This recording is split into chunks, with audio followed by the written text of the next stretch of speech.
अच्छा, न्यूज में सिर्फ रशिया यूक्रेन, इजराइल गाजा या फिर ईरान यूएस एंड इजराइल दिखाई देता है, पर दुनिया में और भी कई ऐसी कंट्रीज हैं जिनमें कॉन्फ्लिक्ट चल रहा है, वॉर चल रही है। कई ऐसी कंट्रीज हैं दोस्तों जहां एक्चुअल बॉम्ब्स गिराए जा रहे हैं, मिसाइलें उड़ रही हैं और वहां जवान मारे जा रहे हैं। तो इस वीडियो में आज हम देखेंगे दुनिया के सबसे एक्टिव वॉर जोन्स के बारे में, उसके पीछे रीजन क्या है, उनका फ्यूचर क्या लग रहा है और किसका ज्यादा डैमेज हो रहा है। वीडियो पसंद आए तो इसे जरूर अपने दोस्तों से शेयर करना। तो शुरू करते हैं। Today, after Russia launched its biggest air attack since the start of the war, Ukraine says that Russia launched the largest missile and drone attack. Iran unleashed more than 500 ballistic missiles that tore through Israeli airspace during that war. Europe का volcano Russia Ukraine war ने पूरी दुनिया को हिलाकर रख दिया है, geopolitical balance बिगाड़ दिया है। फरवरी 2022 में रशिया ने यूक्रेन पर फुल स्केल इन्वेजन किया था।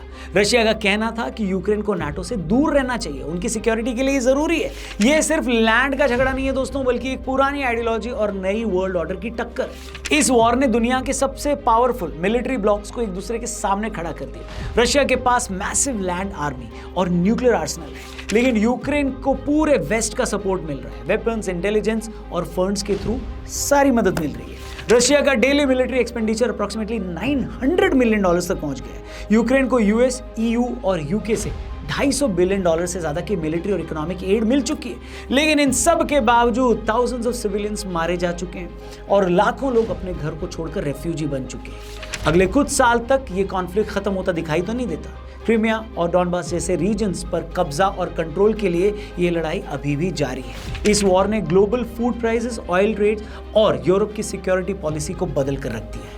अब बात करते हैं इजराइल और हमास की। इजराइल और हमास के बीच का कॉन्फ्लिक्ट डेकेड्स पुराना है, लेकिन 2023 के अक्टूबर में हमास ने इजराइल पर अनप्रेसिडेंटेड अटैक किया, जिसमें कई सिविलियंस मारे गए। इसके रिस्पांस में इजराइल ने गाजा पर मैसिव मिलिट्री ऑपरेशन लॉन्च कर दी। ये ऑपरेशन इतना इंटेंस था कि गाजा का इंफ्रास्ट्रक्चर लगभग डैमेज हो चुका है, डिस्ट्रॉय हो चुका है। इजराइल का डिफेंस बजट $24 बिलियन से ज्यादा है और उनके पास आयरन डोम जैसे एडवांस्ड मिसाइल डिफेंस सिस्टम है। दूसरी तरफ Hamas tunnel warfare, guerrilla tactics और सरप्राइज अटैक्स में माहिर है। ये कॉन्फ्लिक्ट सिर्फ इजराइल हमास तक सीमित नहीं है, बल्कि रीजनल टेंशन भी बढ़ गई है, जैसे हिजबुल्लाह की एंट्री और ईरान का इनडायरेक्ट सपोर्ट। फिलहाल परमानेंट सोल्यूशन का कोई क्लियर रास्ता दिखाई नहीं दे रहा। अब बढ़ते हैं उन कंट्रीज की तरफ जिनके कॉन्फ्लिक्ट के बारे में ज्यादा लोग नहीं जानते। अब बात करते हैं आर्मेनिया वर्सेस अजरबैजान की। साउथ कॉकेसस का ये कॉन्फ्लिक्ट छोटा जरूर दिखता है, लेकिन जियोपॉलिटिकली काफी सेंसिटिव है। आर्मेनिया वर्सेस अजरबैजान के बीच नागोर्नो और करबाख को लेकर डिस्प्यूट है। 2020 में वॉर के बाद 2023 में अजरबैजान ने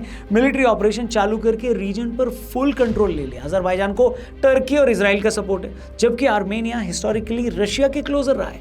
थाउजेंड्स लोग, हजारों लोग इस वॉर में मारे जा चुके हैं। करीब 1 लाख से ज्यादा आर्मेनियंस को रीजन छोड़कर जाना पड़ा है। ये कॉन्फ्लिक्ट अभी डोरमेंट है, लेकिन पॉलिटिकल इंस्टेबिलिटी और बॉर्डर टेंशंस फ्यूचर में फिर से वायलेंस को जन्म दे सकती है, तो एक इंपॉर्टेंट पार्ट है। बाकी सूडान सिविल वॉर की बात करते हैं। सूडान में अप्रैल 2023 से फुल फ्लेजेड सिविल वॉर चल रहा है दोस्तों। कंट्री के 2 most powerful generals, Abdel Fattah al Burhan जो कि वहाँ के आर्मी चीफ हैं और मोहम्मद हमदान दगालो जो कि आरएसएफ चीफ है, एक दूसरे के अगेंस्ट लगातार लड़ रहे हैं। ये लड़ाई एथनिक, पॉलिटिकल और इकोनॉमिक पावर के लिए हो रही है। 10,000 से ज्यादा लोग मारे जा चुके हैं अब तक और 5 मिलियन से ज्यादा लोग डिस्प्लेस्ड हो चुके हैं।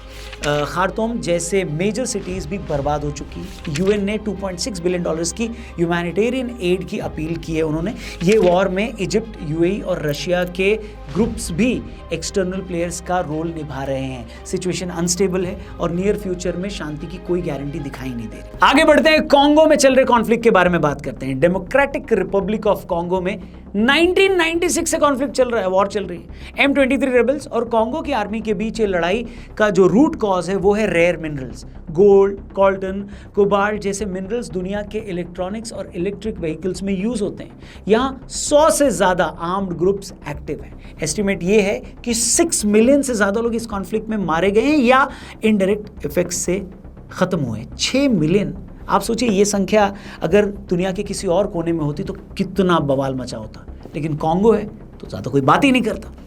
कांगो का एनुअल मिनरल एक्सपोर्ट जो है वो $24 बिलियन से ज़्यादा का है, लेकिन इस पैसे का फायदा वहाँ के लोगों तक पहुँचता ही नहीं है। चाइल्ड सोल्जर्स, मास रेप्स और फोर्स्ड माइनिंग इस रीजन की हार्श रियलिटी है। यूएन पीस कीपिंग भी इस रीजन में फेल होती नजर आ रही है। रवांडा जैसे नेबरिंग देश भी इस कॉन्फ्लिक्ट में इनडायरेक्टली इन्वॉल्व है। सोच के देखिए, एक ऐसा देश जहां 30 साल से भी ज्यादा से एक वॉर चल रही है और 60 लाख से ज्यादा लोग सफर कर रहे हैं, लेकिन ज्यादातर दुनिया के हिस्सों को इसका पता भी नहीं। यमन की बात कर लेते हैं, वर्ल्ड्स वर्स्ट ह्यूमैनिटेरियन क्राइसिस। जी हाँ, यमन का वॉर 2014 से चालू है। हुती रिबेल्स जिनको ईरान का सपोर्ट है और सऊदी अरेबिया बैक्ड गवर्नमेंट के बीच ये वॉर लगातार चल रही है। एयर स्ट्राइक्स, ब्लॉकेट्स और पॉलिटिकल इंस्टेबिलिटी ने यमन को वर्ल्ड का वर्स्ट ह्यूमैनिटेरियन क्राइसिस बना दिया है। 4 लाख से ज्यादा लोग डायरेक्ट या इनडायरेक्ट कॉन्फ्लिक्ट में मारे जा चुके हैं। 80% पॉपुलेशन ह्यूमैनिटेरियन एड पर डिपेंडेंट है। सोच के देखिए क्या हालत है वहां पर। यूएन का फंडिंग गैप $3 बिलियन का है, जो कि हेल्प नहीं पहुंचा पा रहा है ग्राउंड पर। सऊदी और ईरान के बीच रिसेंट पीस डील के बाद थोड़ी होप बनी है कि कॉन्फ्लिक्ट कंट्रोल हो सकता है, लेकिन इंटरनल रिफ्ट, ट्राइबल डायनामिक्स और रीजनल प्रॉक्सीज इतने ज्यादा हैं कि शांति अभी भी वहां से दूर दिखाई देती है। इन सब के अलावा दुनिया में और भी कॉन्फ्लिक्ट जोन्स हैं जो न्यूज में कम आते हैं, जैसे म्यांमार में जनता और एथनिक रिबल्स के बीच सिविल वॉर लगातार चल रहा है। हाइती में गैंग वायलेंस और पॉलिटिकल वैक्यूम ने कंप्लीट केओस क्रिएट कर रखा है। सोमालिया में अल शबाब अब भी टेरर स्प्रेड कर रहा है। नाइजीरिया में बोको हराम और आईसवाप एक्टिव है। ये सब जगहें अभी भी मास डिस्प्लेसमेंट और वायलेंस और रीजनल इंस्टेबिलिटी के सिंबल बन चुकी हैं। इन सबसे एक जो सबसे इंपॉर्टेंट सवाल निकलता है वो ये कि आखिर इतनी कॉन्फ्लिक्ट्स क्यों, इतने वॉर क्यों, इतनी लड़ाइयां क्यों? ऐसा लग रहा है पूरी दुनिया ही आपस में लड़ रही है। इसका जवाब बड़ा सिंपल है कि जब भी जहां भी वॉर होगी उस वॉर से पैसा ही पैसा होगा। मतलब वॉर भी एक इकोनॉमी है। इस वॉर इकोनॉमी का एक डार्क साइड पता है क्या है? जब शांति प्रॉफिटेबल नहीं होती तो कॉन्फ्लिक्ट ही बिजनेस बन जाता है। मतलब हर वॉर में पैसा लगता है, लेकिन पैसा बनता भी है। कमाता कोई है, गंवाता कोई है। Defence contractors, arms exporters, black market traders, सबका एक इकोसिस्टम होता है। यूएस, रशिया, चाइना जैसी कंट्रीज वर्ल्ड के टॉप आर्म्स एक्सपोर्टर्स हैं। 2022 में यूएस का आर्म्स एक्सपोर्ट $138 बिलियन से ज्यादा था।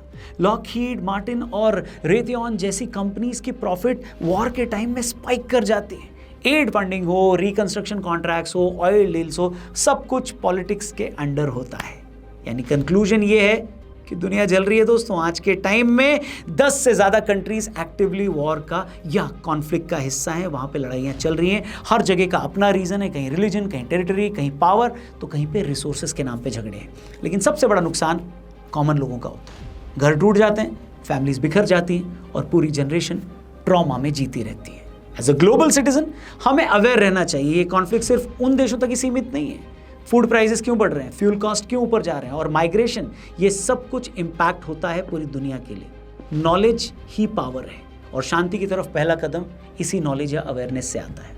वीडियो पसंद आई हो, मीनिंगफुल लगे तो इसे अपने दोस्तों से जरूर शेयर करना, चैनल को सब्सक्राइब करना। जल्दी मिलते हैं। जय हिंद।